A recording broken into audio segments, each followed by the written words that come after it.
This week, the NFL tag window opened up and it closes on March 4th. But with pretty much 3 weeks till the window closing, it was already reported right away by the Athletics and Nate Taylor that the Chiefs are not expected to use a tag on either Trey Smith or Nick Bolton. And then today also the NFL had informed teams that the 2025 salary cap will be roughly $277.5 million to $281.5 million, which is that's an increase of either around $22 to $26 million from last year. So big increase from last year to this year. And then you can thank the popularity of the game. You can thank Taylor Swift and Travis Kelce for advancing the game to that extent. But Jenny, when you hear that the Chiefs right away, the tag window opens and we say, nope, we're not tagging Trey Smith or Nick Bolton. I've seen a couple things on this. Some people are saying that's a good thing. That means Brett Veach is already hammering out a long-term deal with Nick Bolton and Trey Smith. They feel like they're in a good moment to kind of get a long-term deal without using the tag. And some people are already saying it's kind of a pessimistic view, saying, yep, that means we're moving on from them. It's done, that Trey Smith and Nick Bolton will not be coming back. So where do you stand on this when you see that a team kind of right away rules out a tag on two premier players that are going to be hidden free agency? What does that mean to you? Are you on the optimistic side of that, or are you on the pessimistic side of that?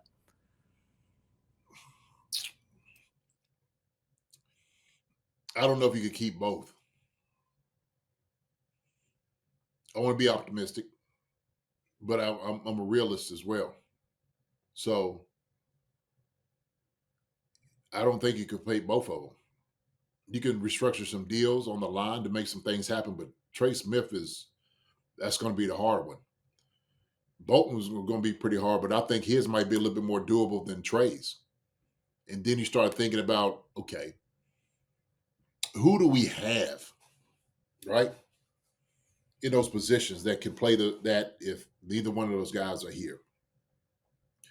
I think Trey's might be a little bit easier than it is with Nick Bolton.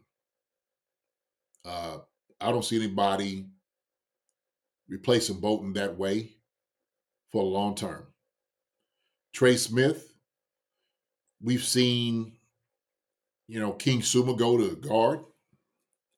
I think Wanye Morris is another guy that could probably play guard. We have Norzad is there that can play guard. That'll be a much easier kind of plug and play. It may not be Trey Smith wise. We don't know that yet. But those guys can do it.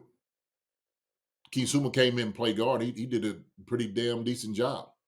So for me, I think that's the look of it. Trey, if everything is always as it says being said, Trey's probably gonna get paid. I mean, it's gonna be hard to turn down money unless the Chiefs going butt his bread. So yeah. So I think that's the reason. All reports indicate that Trey Smith is looking to reset the guard market so far. I mean, he hasn't said that himself, but that's all the insiders are saying. And also, if we were to tag him, that would put us in a really rough spot because that means we'd be on the hook for, $25 million as far as – Yeah, you can't do that. Can't do that. And that would hamstring us for the offseason. We wouldn't be able to do many moves at that point if we allow the 25 right up front to Trey Smith. So that's also a strategic reason as to why they wouldn't do that for him. Doesn't necessarily mean they're not working on a long-term deal with him, but that does mean that they did not want to pay $25 million up front with Trey Smith. And I do agree with you. If you look at our last drafts, guys, I mean, we've expended a lot of resources and allocations to the offensive line, drafting guys who could play multiple positions, like you mentioned, Norzad, like you mentioned, King Suma. And as far as linebacker-wise, really haven't expended a lot in that area, right? I mean, Willie Gay's gone. Leo Chanel is still there. We paid for Drew Tranquil to keep him around. So it's like, we have guys, right? We have the Cam Joneses of the world, the Sways Bosemans of the world, the Cochrans of the world. I mean, those guys, they're solid fill-in guys and solid special teams guys.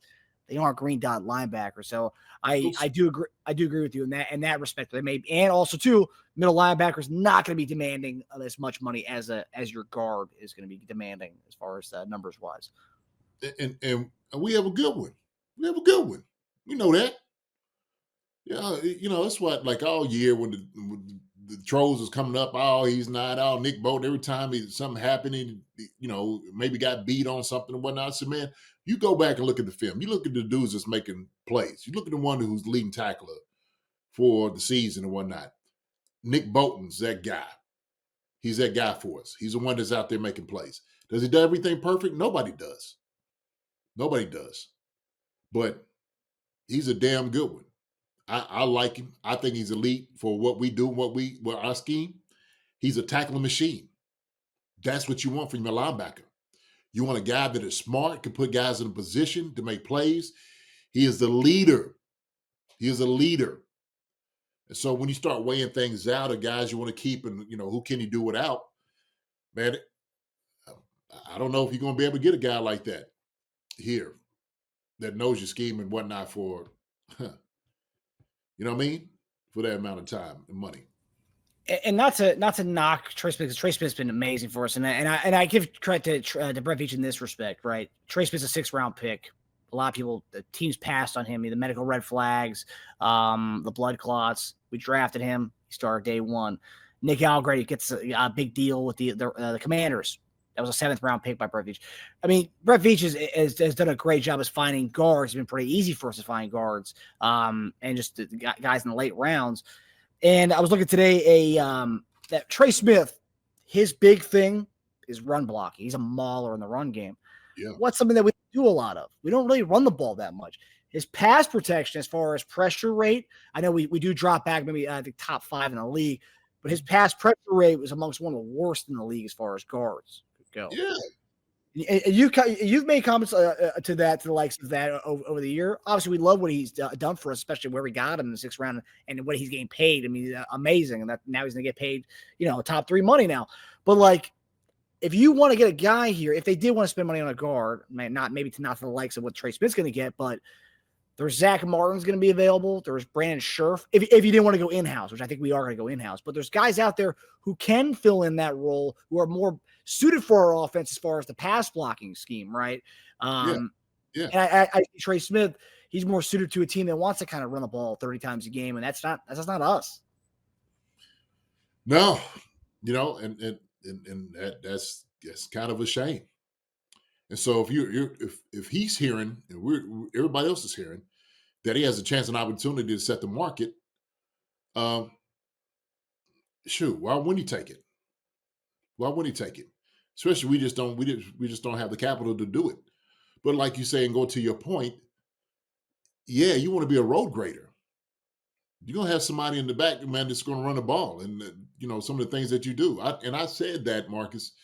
I kept saying it, and I was kind of like, just kind of watch what I'm saying. I'm like, look, some things need to work on. He's getting pushed back a lot. Some things that he needs to get better at. But he's going to be like I think Jeff Schwartz was saying, he's the next guy up. He's the dude. So I don't know, man. It's loyalties and whatnot is always being tested because of money. And so, like I said, trying to sign a Trey Smith, man, is going to be that's. And here's the point. I sent you a couple of videos. Hope we play that. But you got a lot of money. We already got a lot of money on the offensive line, brother. There's a whole lot of money on the offensive line, right? Joe Tooney, Creed, Juwan Taylor. There's a whole lot of money there. Do you put another $25 million or whatever you're trying to sign on the line? You get limited. You gonna miss out on a whole lot of dudes. And I don't think the draft is that something you just can't do with the draft. So Bolton, I definitely want to keep for sure. I know you would say that. I definitely want to keep Bolton. I don't even know if we could be able to keep Reed. Reed's another guy that could be cap casualty. He's going to do something for team friendly deal. We don't know. You got young guys behind him that's been playing really well. I like Reed a lot. I like his leadership, everything about it. But shoot, what do you do? And Reed's still relatively young, and that's another and another thing too, because you think the way he speaks, how long he's been around, he'd be like an elder statesman. I think he's like 26 or like 27. He's really young still, which is crazy to me. The amount we've seen him play over the last few years, we just think he's like an older guy. But I mean, and that's another thing we talk about, the investment we've made to the offensive line. We've also made a big investment to the secondary, right? I mean, Cooks, Young, Chamari Connor, Jaden Hicks. I mean, we have made the kind of the preparation for the next evolution of our safety room after Justin Reed and the Deion Bushes of the world. And it seems that we have, I mean, Hicks is supposed to be this guy, the next up-and-coming guy. Cook's there, and also Chamari Connor. So it seems that we've kind of paved the way to saying bye to Justin Reed. We don't need to pay top dollar for a guy. Yeah. I'm looking over here in the chat. Jerron Mitchell said we can let Joe Thuney and Juwan walk next year. So yes, we can keep Trey if we want it. How are we going to do it? How are we going to do it? Joe Thuney is worth every dime that he's been paid. Juwan Taylor, you can make an argument on it as far as how he's been performing. Is it worth the money he's getting? You restructure that deal, but how much are you actually getting back on that, Marcus? You know what I mean? So when you start playing musical chairs, especially in that position, tackles one of the hard things we're trying to find. We're trying to find one that plays left. And now we talking about right. We have at least on the interior, we do have somewhat of depth there. We do. We have depth, right? But Joe Thuney's not a guy I want to get rid of. I think Joe Thuney's a guy that would, it's like, hey, man, I'll take a little bit less. I think Joe Thuney wanted to probably end his career here. I would think so. I don't know. Sure, I could be completely wrong. Joe Thuney might, man, screw that. He set the market. I want more. I could be wrong. I could be wrong, man. Yeah, I believe Thuney restructured his deal last year to give us more money. So I mean, Thuney seems like a team player, and I mean, he's been, he's won it all. I mean, like, I think by the time he's done, man, he's gonna have like a lot of rings by the time he's done between his Patriots days and the Chiefs days. Yeah. So, yeah, I mean, I will say, as far as offensive line, we're gonna get into the offensive line stuff with the Jeff Schwartz comments in a little bit here, but very fascinating to see what's going on here. But so let me ask you, JD, who's gonna be who's getting a long-term deal? I think I can guess between Bolton and Trey Smith. Is it one of the two, or is it none? Would you say is it a higher chance of being one of the two or none of the two? Higher chance it would be Bolton than it is Trey Smith. Higher, without a doubt. It just makes sense. Money-wise, it makes sense. Like you literally have, a tackling machine in Nick Bolton, who is as imperative to your defense and important that you could possibly have than anybody else. I would say that he's one of your top 4 priorities. 3, really. Chris Jones, Trent McDuffie, and Nick Bolton. That then you make an argument about everybody else around there. Hi, everybody. Thanks for watching. Subscribe here to get the latest from the show. Also, be sure to check out the best clips from Chief Concerns. And if you prefer to listen to the show, subscribe and follow us on Apple Podcasts, Spotify, and anywhere else you get your podcasts.